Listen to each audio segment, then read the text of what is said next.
नमस्कार, सालू Dubey official channel पर आप सभी का बहुत बहुत स्वागत है। आज हम बात करने वाले हैं भगवान सूर्यदेव के बारे में।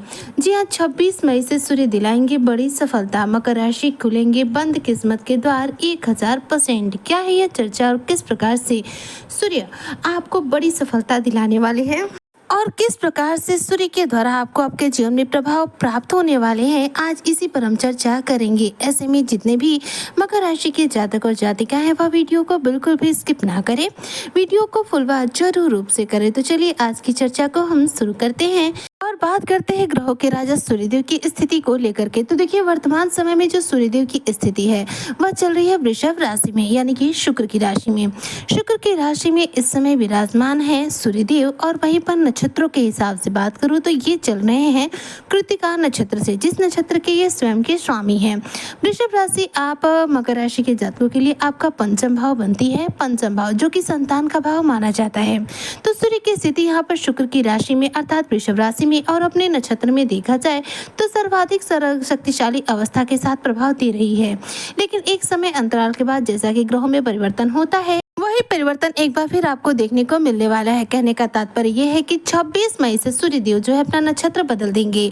सूर्य जो कि वर्तमान समय में कृतिका नक्षत्र से चल रहे हैं, ये कृतिका नक्षत्र से निकलेंगे और रोहिणी नक्षत्र में प्रवेश कर जाएंगे। रोहिणी नक्षत्र, जिस नक्षत्र के स्वामी पूर्ण रूप से बनते हैं चंद्रदेव।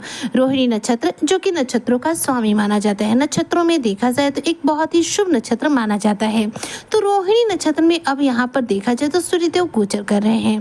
तो सूर्य के इस गोचर से अब आपके जीवन पर क्या प्रभाव पड़ने वाला है, आज इसी पर हम विश्लेषण कर रहे हैं। तो ध्यान दीजिएगा कि वैदिक ज्योतिष शास्त्र के अनुसार सूर्यदेव जब रोहिणी नक्षत्र में गोचर करते हैं तो चूंकि यह चंद्रमा का नक्षत्र है और सूर्य ऊर्जा के कारक है, तो दोनों के एक साथ होने की वजह से एक अद्भुत मिलन की युति बनती है, जिसकी वजह से जीवन में कई बड़े मोड़ आपको देखने को मिल सकते हैं। सूर्य का पंचम भाव में होते हुए रोहिणी नक्षत्र में गोचर करना अब ये आपके जीवन में पांचवें और छठे भाव दोनों से संबंधित मिले जुले प्रभाव देने का कार्य करेगा, क्योंकि रोहिणी नक्षत्र में गोचर कहीं न कहीं सूर्य का अब राशि परिवर्तन की तरफ इशारा है। तो यहाँ पर मैं बात करूँ मकर राशि के जातकों के करियर को लेकर के कि करियर पर इसका आपके क्या प्रभाव पड़ेगा, तो ध्यान दीजिएगा सूर्य करियर के कारक ग्रह हैं और इस दौरान जब सूर्य जाएंगे रोहिणी नक्षत्र में तो आपके करियर में आपको प्रत्याशित और अप्रत्याशित दोनों ही रूपों में बड़ी सफलता हाथ लगेगी। इस दौरान कार्य क्षेत्र में तरक्की होगी, आपके कार्य क्षेत्र में आपको आपके कार्यों का पूरा लाभ मिलेगा, मेहनत का पूरा परिणाम मिलेगा। इस दौरान आप अपने जीवन में अधिक से अधिक धन प्राप्त कर पाएंगे, मुनाफा कमाने के शानदार अवसरों की आपको प्राप्ति होगी। हो सकता है सैलरी में आपके इंक्रीमेंट हो जाए, जिससे आपका मन ज्यादा से ज्यादा प्रसन्न रहेगा। इस दौरान आर्थिक तौर पर लाभ के शानदार अवसरों की प्राप्ति होगी। इनकम में बढ़ोतरी होने की वजह से आपका आर्थिक पक्ष मजबूत होगा और मन भी बहुत ज्यादा प्रसन्न रहेगा। बात करूं यहाँ पर सूर्य के इस गोचर से आपके पड़ने वाले जीवन पर, तो देखिए सूर्य जो है हमारे जीवन में मान सम्मान के कारक माने जाते हैं।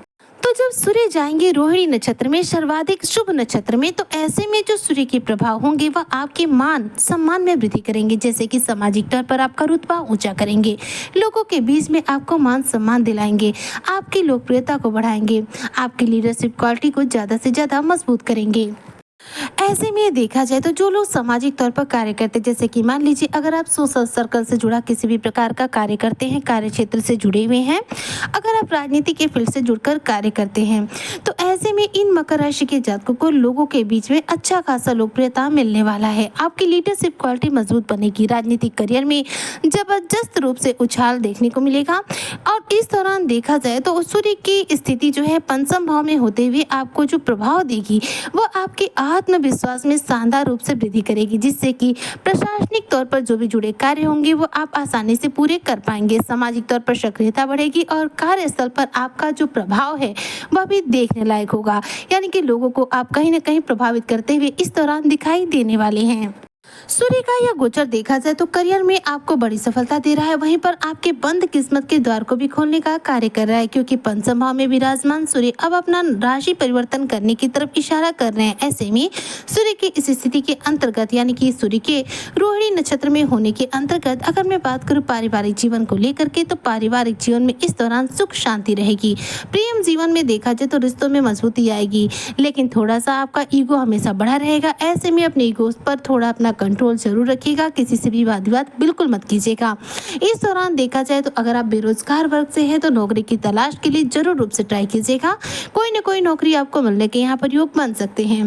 इस दौरान अगर आप स्टूडेंट वर्ग से हैं तो ध्यान दीजिएगा, पंचम भाव शिक्षा का भाव माना जाता है। ऐसे में सूर्य की यह मजबूती स्थिति कहीं न कहीं आपको शिक्षा के क्षेत्र में बड़ी सफलता अर्जित करा सकती है। शिक्षा के क्षेत्र में इस दौरान आप सफलता के शानदार झंडे गाड़ते हुए दिखाई देंगे। शिक्षा के क्षेत्र में आपको बड़ी उपलब्धियां हासिल होंगी, पढ़ाई पर पूरा फोकस रहेगा।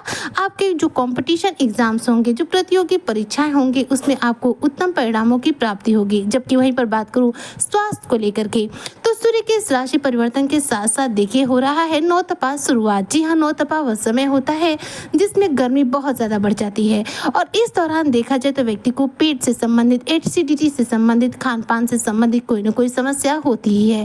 तो स्वास्थ्य को लेकर सजग रहेगा, क्योंकि सूर्य रोहिणी नक्षत्र के अंतर्गत नौतपा को बढ़ा देंगे, जिसकी वजह से गर्मी बढ़ेगी और आपके हेल्थ इशू बढ़ेंगे।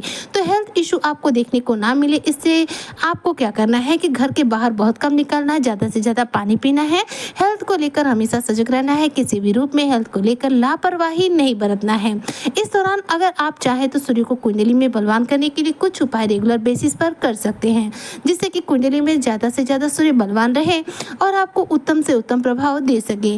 तो देखिए सूर्य का यहाँ पर प्रभाव पांचवें और छठे भाव दोनों से मिल रहा है, क्योंकि सूर्य जो है रोहिणी नक्षत्र में जा रहे हैं, तो अब ये गोचर कर जाएंगे बहुत ही जल्द देखा जाए तो छठे भाव में। तो यहाँ पर देखा जाए तो आपके शिक्षा, संतान, प्रेम, शत्रु, रोग और ऋण, इन सभी क्षेत्रों में सफलता मिलने के योग है। मतलब शत्रुओं पर विजय की प्राप्ति होगी, रोगों पर इस दौरान विजय की प्राप्ति होगी, अगर कर्ज से दबे हुए हैं तो कर्जों से राहत मिलेगी, बुद्धिमत्ता आपकी बढ़ेगी, संतान सुख मिलेगा, जिसकी वजह से आपका मन प्रसन्न रहेगा, क्योंकि ये सभी क्षेत्र आपको सकारात्मक परिणाम देते हुए दिखाई दे रहे हैं। ऐसे में अब आपको क्या करना है कि रोजाना सूर्य से जुड़े कुछ उपाय रेगुलर बेसिस पर जरूर करने हैं, ताकि आपको ये प्रभाव तीव्र गति से मिल सके। तो सूर्य को बलवान करने के लिए आपको प्रतिदिन सूर्य को तांबे के लोटे से जल देना चाहिए। तांबे के लोटे से सूर्य को जल देने से कुंडली में सूर्य ग्रह बलवान होते हैं।